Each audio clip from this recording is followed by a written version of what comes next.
Ready? Okay. Don't pull back. Okay. Now we're going up that escalation of force here, right?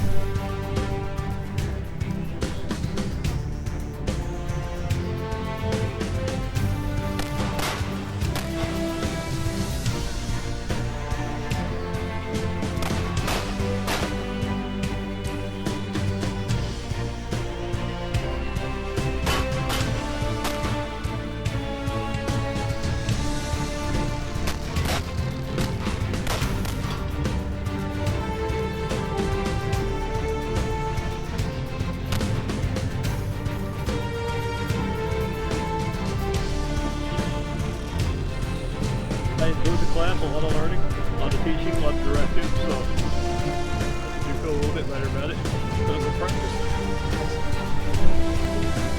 When I got older, youth pistols, I've always wanted to find places that I could get this type of training.